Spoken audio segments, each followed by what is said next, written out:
in this village does not change. But because the gold is the unit of account and the medium of exchange for all monetary forms of social interaction, there will be chits that represent the movement of this gold.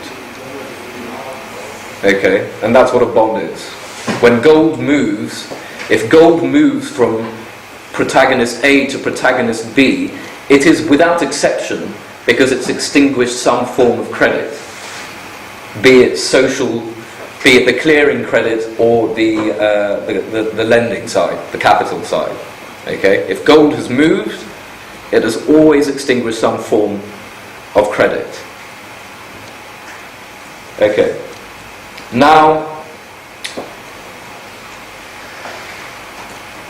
a bank is just basically someone, or the banking system just brings order to this arrangement that would naturally exist amongst the people anyway. It liquefies the representation of this interaction. Okay, so one particular bank could be a cross-section like that, you know, and another bank could be a cross-section, you know, maybe it's just a commercial bank, you know, and it just has that. Or there could be another bank which is just this. But the point is that you look at the bank and the ill-informed will think they've only got this much gold and they've extended this much credit. Well, that's fractional banking and that's wrong, you know. So I think we can quite easily see that it's not wrong. The bank is just sort of a particular cross-section of the social interaction, basically. The bank's credit does not, it doesn't liquidate at the same time, for one. You know, none of this, all of these bonds do not liquidate at the same time. So it's not like it's putting all of this pressure on this amount of gold. The liabilities exist at different times when they have to pay off. Okay, so is that clear? Is that clear that the bank is doing nothing more than liquefying a particular part of the social interaction? It's bringing order. There is nothing fraudulent when you look at a bank's books and you see 100 ounces of, or 100 tons of gold and 50,000, that might be a bit too much, okay, but 5,000 tons of credit outstanding. There is nothing fraudulent in that at all. It's just merely bringing into one place an aggregation of particular bonds, which would exist anyway. Okay, they would exist anyway. People will interact anyway. The bank is just there to make the spreads between borrower and lender as narrow as possible.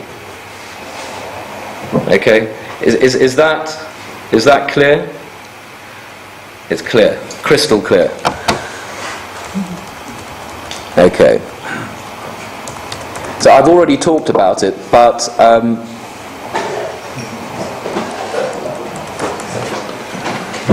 the closest thing that you can get to gold without being gold itself is a real bill. This self-liquidating form of credit. There's pretty much no risk attached in these instruments liquidating into cash gold.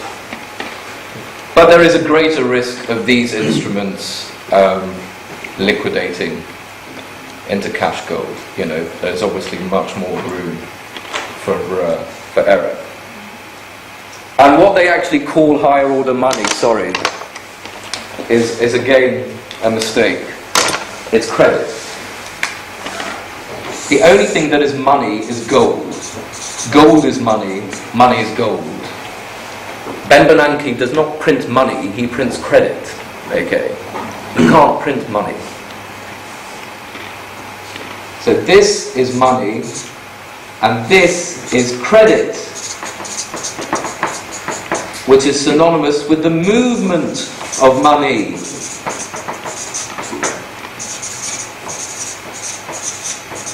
So any idiot that thinks that the amount of credit is actually restricted by the amount of gold in the system doesn't understand the nature of interaction.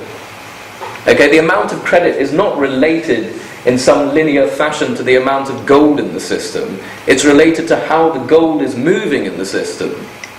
And there is no limit to the way that gold can move in a system. So there is no limit to the amount of credit that it can support, if it's moving quickly enough. Okay, I haven't finished with our example with our villager here.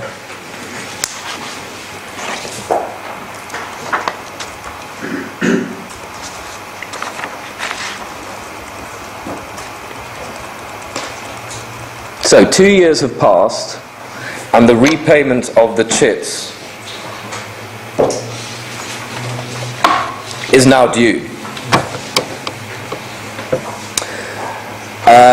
Our poor enterprising villager has hit a bit of a problem.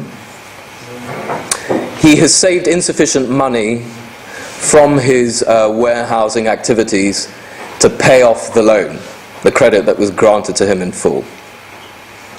So we all make mistakes. You can't sort of blame him for that per se. Errors and pitfalls are part of human nature. So the three villagers, being honourable people, said, don't worry, don't worry. We want to found a grammar school and provide it with an income into perpetuity. And so the enterprising villager is listening along.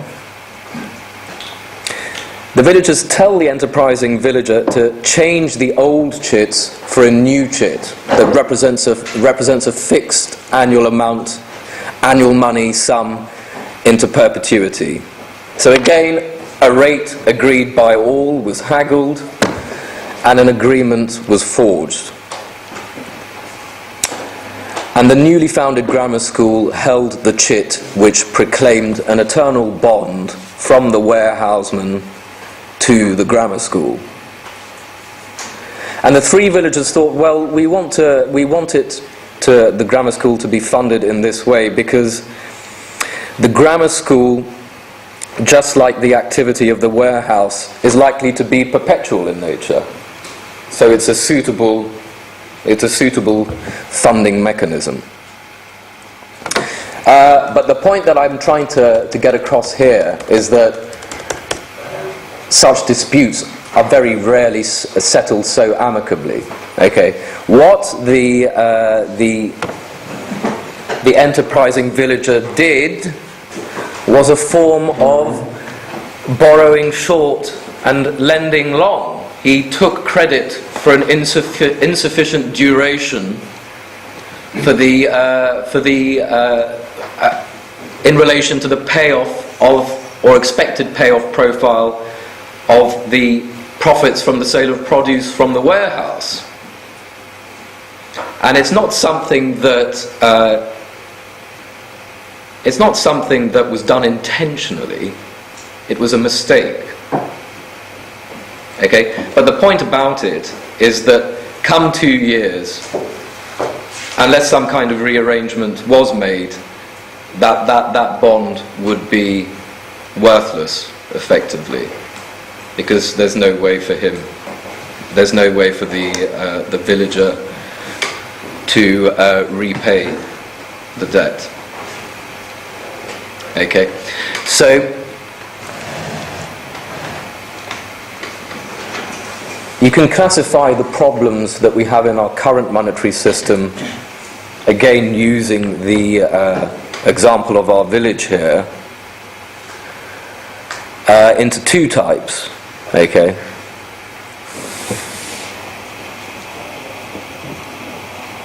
First of all,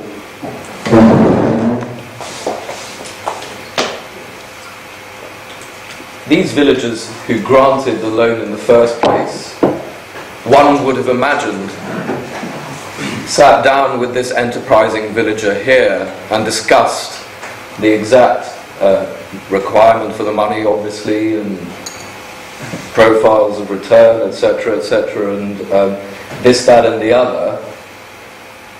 And, you know, there's more to the relationship than just the bonds. You know, they might be friends or whatever. What if the bond is sold on to some lunatic who has no idea about the productive enterprise that it represents?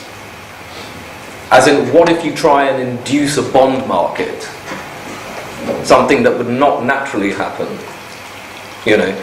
Well, then there could be a problem. If someone owns a chit, which they have no idea, or they don't care what it represents, they just want the money behind it, and they will, or the assets behind it, and they will do anything to get it, well then that's wrong. Okay. As an example, the Indian banking system, if you grant a loan, you basically need to get approval from the president to sell it on to another bank. You know, there is no active bond market in the same way as there is in the US loan personal loan market. You know, it's just not done. The other type of problem is very easy to envisage, and it could be actually described as the ultimate problem. Issuing chits with no intention of ever paying them. Okay, so again, that will rely on the chit being rolled at expiry. So someone coming in and extending credit for a longer duration, which begs the question: why wasn't the correct duration of credit sought in the first place? Okay, so that is the ultimate problem. It's just issuing loads and loads of chits, absolutely no productive enterprise at all going on, and you just keep these chits circulating. You have to keep them circulating and keep on rolling them as well. And that is basically the problem that we have in our current financial system. It's a variation on that. It's borrowing short to lend long is just a very specific fiduciary example of not matching your durations properly. So is that clear so far? Fairly clear? Not clear at all? Okay.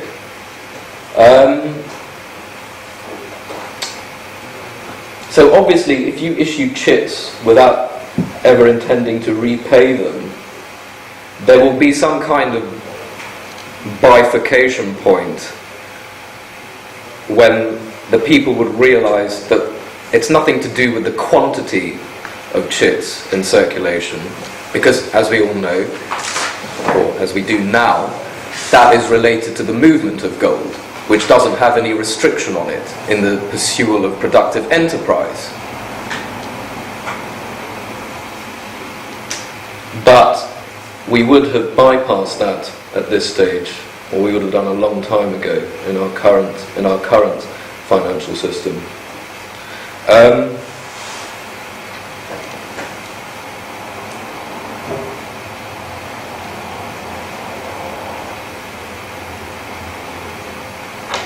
Okay, I think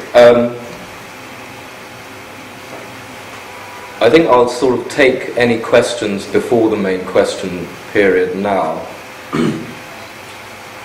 I'll be one of the ignorant ones, but I'm not totally clear, leaving the bills aside for a moment, because I think they're different, how your example of a certain amount of gold, and the way you've drawn it makes it look like it's supporting a lot more credit than the gold itself, but the example was on one-for-one basis. Gold bond. And so I'm not clear, I don't follow the logic of what you're trying to say, why that a certain amount of gold now supports more than just these 3 bonds. Well, first of all, before this happened, the gold didn't support anything. The gold was just sitting there in the village. Right. And then there was the intention to do some kind of productive enterprise. And these bonds were created. But the bonds are one-for-one in your example, right? When you mean one-for-one, Well, what do you mean? 66. Yeah, so if I gave you 3 ounces of gold, you're going to give me a bond that says you're paying 3 ounces of gold sometime. Yeah. So the 369 ounces of gold are supporting 9 ounces of bonds, but it's not supporting 18 ounces of bonds. No, let's say you just had in the village, let's say you had 100 ounces of gold. Then after this you would have 100 ounces of gold plus 9 ounces of bonds. Right. So in that way, well, I'm not saying the 100 ounces of gold supports the entire 9 ounces of bonds. You know, Right. What I'm saying is that if you look at the village as a closed system, But could you you've gone from because basically you've got 9 ounces of gold supporting the 9 ounces of bonds, yeah. and you have an extra. Well, I haven't got 9 ounces of gold because it would have been spent. It would have been spent by this chap. Can I jump in? Yeah.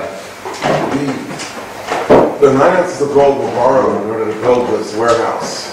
So they were spent on a construction company. The construction company now has that gold. They spend it on their staff and they buy materials and so forth. All of those people then might actually lend that gold to some other person who's going to build a wood drying kiln to support more construction activity. So now the same gold is now recirculated into more bonds. Then that person spends the money, and then the people who receive that money should actually lend it out again. And what Sandeep is saying is there's no particular limit to the amount of times that gold will circulate through the creation of additional bonds. You could end up with a situation where you have 1,000 ounces or more or less. It's not a 10-to-1 magic number, but you could have 1,000 ounces of bond outstanding of varying durations on that same 100 ounces of gold base.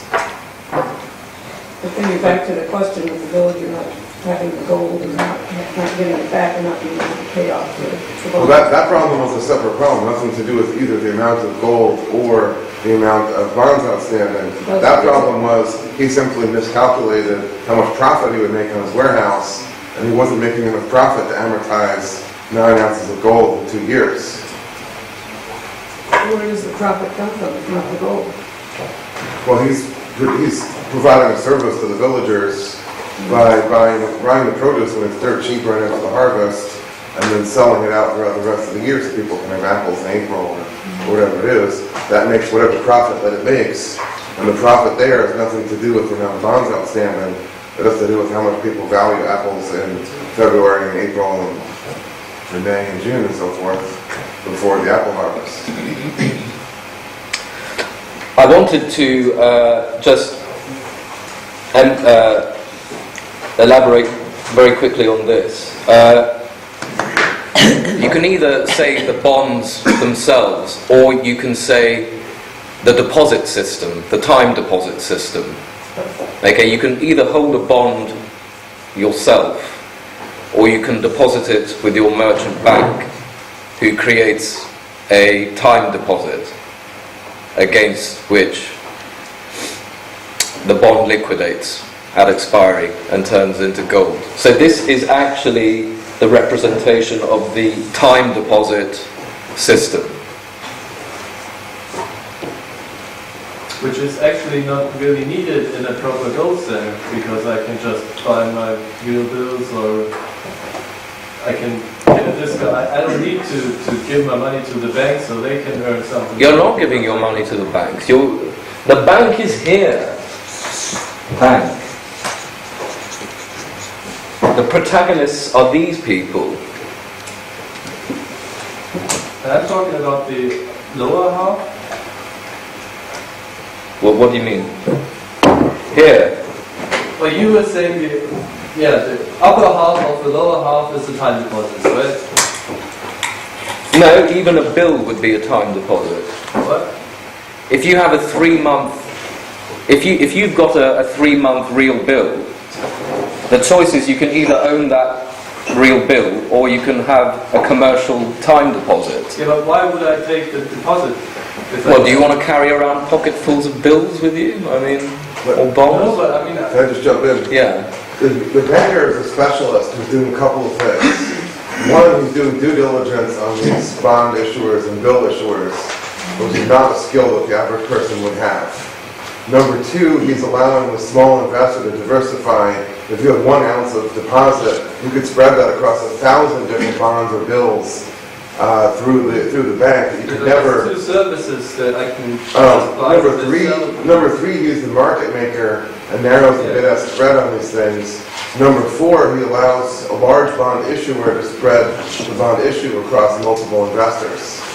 So all of those services are packaged within the bank. Any one of those players can say, well, I'm going to do without the bank, just as you could do without the supermarket. You could just go and grow vegetables in your backyard. It's not efficient. If you're a computer programmer, it's much more efficient to let the banking system handle all of these tasks but for you. But it's true that it's needed more now than in a proper gold standard. Well, today I guess the whole system is addicted to sort of illegitimate credit. But it's a different. Rudy? Sandeep, why don't you put your little rectangles with the 10% cash, 50% term deposit, and recycling? I think that makes it clearer. Oh, right. The example that I gave. Yeah, the example that you gave, that makes it perfectly Okay. clear. So, just to show that point in another form. Okay.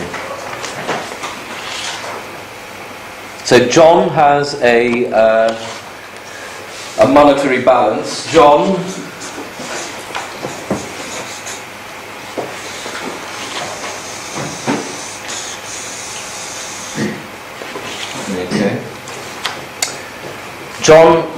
John has a monetary balance. Isn't he lucky?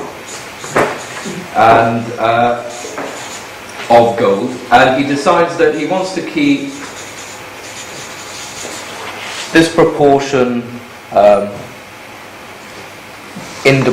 demand, which is basically like in his pocket, but the rest he's willing to lend out. Okay. So John lends this portion out. Okay. John lends to James. Okay. James spends proceeds with Tony. Okay. Now Tony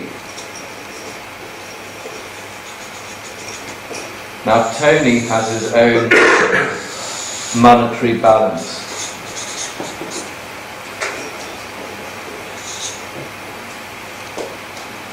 And he decides he wants to keep this much in demand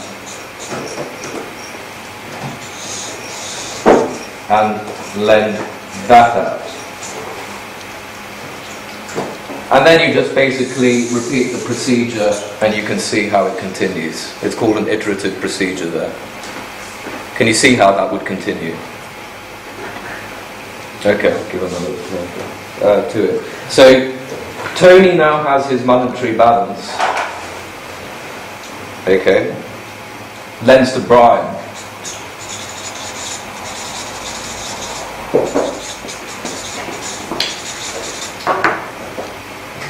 Brian spends it.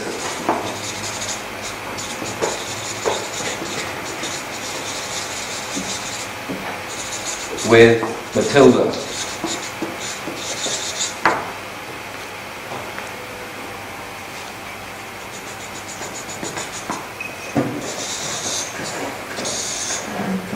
And this is Matilda with her new marginal. Matilda with her new monetary balance. Okay.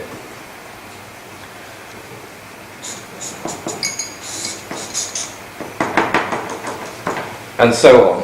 Okay, and at each stage that this money is lent, a bond is born. Bond. Okay. But it's the same amount, it's the same gold that's creating all of these bonds. Is that clearer? Is that clearer? Sandeep, this is a fractional banking system. With a It's not fractional banking. This is it's fractal. Okay, it's not fractional. This process happens regardless of whether there are banks or not. Did I even mention a bank here? Rudy. Put the numbers up and they'll understand. You take 60 units and 40 and 30 and 20 and you add it all up, it's 120 and you started with 60. What the heck? What's going on? Yeah, but if they mature at the right time, there's no problem because this will pay that back and that will pay the other back and it all works nice. Yeah. If the temporal matches there. Well, these guys would not be borrowing gold unless they knew how they were going to pay off the bond, basically. And obviously, it's not the same gold that's used to pay off the bond. You know, it's a different amount, a different piece of gold, or different pieces of gold. Yeah, right. If that was like, if John started with 100 ounces of gold and that was the only amount of gold in the system, this experiment isn't valid. Okay, and then... No, I don't think that's true. Okay. Actually, yes, sorry, yeah. If there's only 100 ounces in the system, then this doesn't work? No, you're right. If there's only 100 sorry. ounces in the system and John starts with those 100 ounces, It's fine. that's okay? Yeah. That's the whole system. All the gold in the world sits up there and it works this way. It's just one person example. There could be a million persons. It's just that the times, the basically maturity of the bonds has to work out in such an order that Bingo. they get paid off in the right time. Matilda has to One pay off person could pay the next, could pay the next. So it's the same gold isn't owed to 10 people at the same instant. Right. It's owed to one person who then has a day to pay it to the next person, who has a day to pay it to the next person. Right. So the debt can be liquidated just as rapidly or even more rapidly as it was created in the first place. So if John lends money to Tony, and he wants his money paid back in 1 year, Tony... No, John doesn't lend to Tony. He lends to James, who spends the proceeds with Tony. There's no relationship between John and Tony, per se. If I get it right, let me, a fractional banking system can continue to eternity, where it can have a boom and bust cycles, very big boom and bust cycles. Here under gold system, you are telling me that it is a self-liquidating mechanism which makes sure that the system credit is stretched only to the extent which gold can support. No.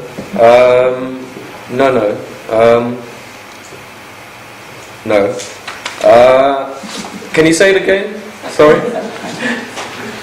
System credit can be stretched only to an extent which this gold can support, because this has to be liquidated to support the remaining gold. Well, you're not going to take on some kind of venture if you thought you weren't going to get a payoff from it. Yes. So that's the difference between fractional banking system and this system.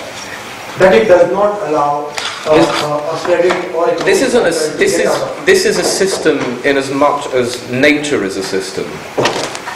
There's nothing contrived about this or forced.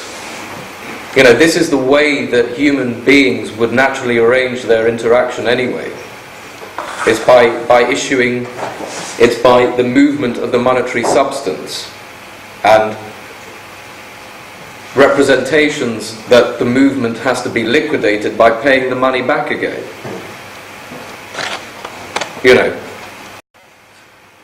And the things that have been signed are the bonds that just represent the fact that gold will eventually have to move back to the lender.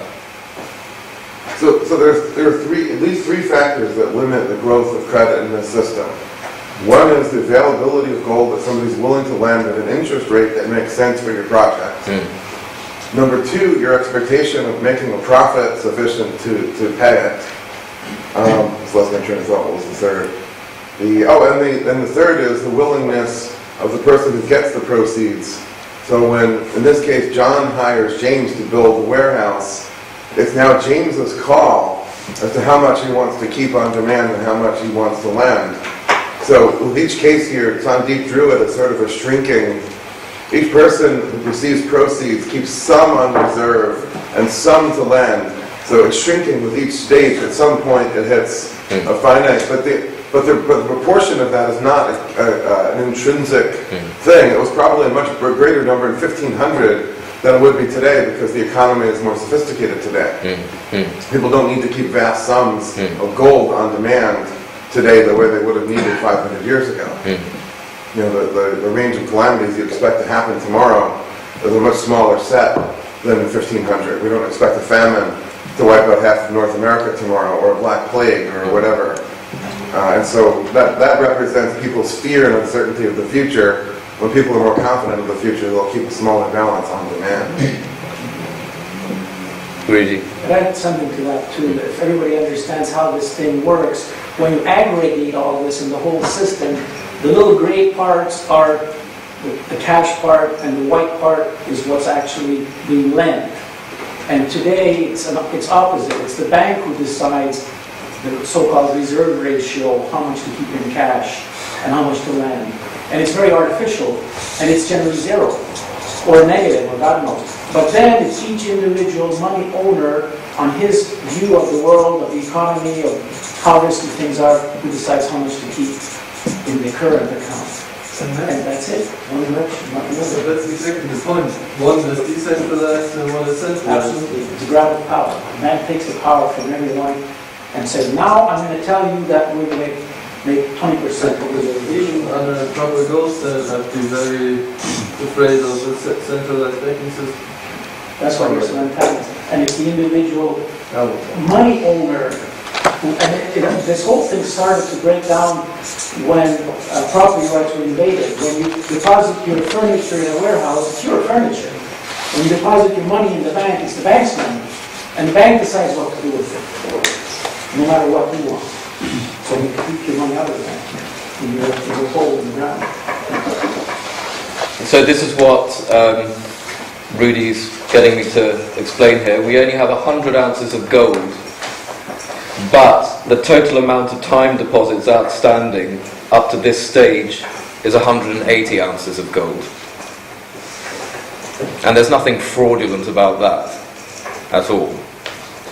If you only have 100 ounces of gold and you lend out 90, where is the interest going to come from to pay the 90 plus the trading? Oh, well, that will be from all of these ingenious productive endeavors that these people have borrowed the money for. 100 ounces of gold, right? No, but if you come up with a productive endeavor that means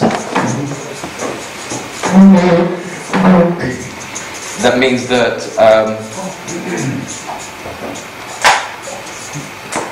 you save 5 ounces of gold, or you don't need to spend 5 ounces of gold because you've done some improvement in productivity somewhere. That is where the gold comes from.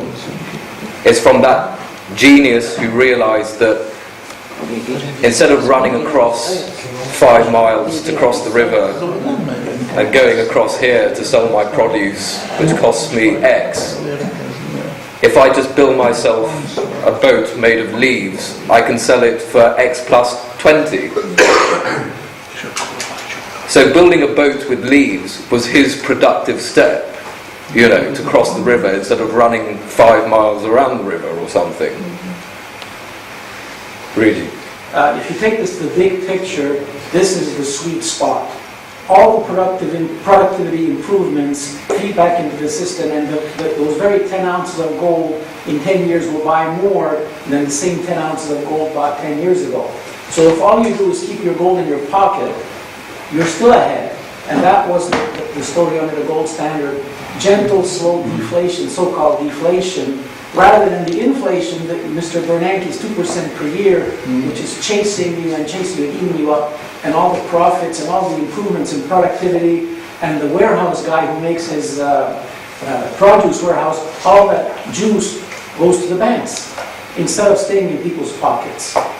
And the fact that the total money supply, the gold supply grows 2% a year, stock to flows and mining and so on, and the economy grows 4%, means there's 2% net improvement in the standard of living of everyone on earth, and that's where it comes from. And the use of the gold is no limit to that. But productivity cannot rise for eternity. Yes, it can. Yes, absolutely. As long as human beings have minds and thoughts, and yes, it does, and that's the whole point. Unless you're a Malthusian, then you believe that we run out of resources. We don't run out of resources, we run out of human creativity, or human creativity is squashed. There's no such thing as a resource, there's just stuff. I think Sandeep started with this. He says value arises from human consciousness. On Roman times, coal was jet, was little jewels that people wore. At some point during the Industrial Revolution, we realized that the British supply of charcoal was running out. Energy crunch, couldn't build ships, masts, couldn't make iron because the wrought iron had to be forged with charcoal. So they learned how to burn coal. You're going to substitute coal, and coal became the great resource. And then along came oil. And oil 200 years ago was a smelly nuisance in the farm that the cows stepped in, until people figured out that there's some use to it. And now we're ready to fight wars. World War III may arise because of this stuff that was 200 years ago pollution, and today is the most precious stuff around, until the next level when fusion energy or what have you takes the place of petroleum. There's no limit to human ingenuity. If it is, then the human race is toast. Yeah, we might as well give up now, I think, really. Yeah. No, there is absolutely no limit to how productive a society can be. Absolutely none. As an even more contrived example than Rudy's, the one that I like to give is about the jet engine. The jet engine was there in ancient Babylon. Okay, the materials to make it were all there. It's just that they didn't know how to make it, or they didn't know why they would want to make it, or they didn't even know what it was. So the material to make the jet engine was there in Babylon, save the intelligence and knowledge of how to make it. And that system of thought and manifestation of thought will only end when the universe ends, or we end as a species. Any more questions? Okay, I think break, and then a 15-minute break, and then we'll come back. Thank you.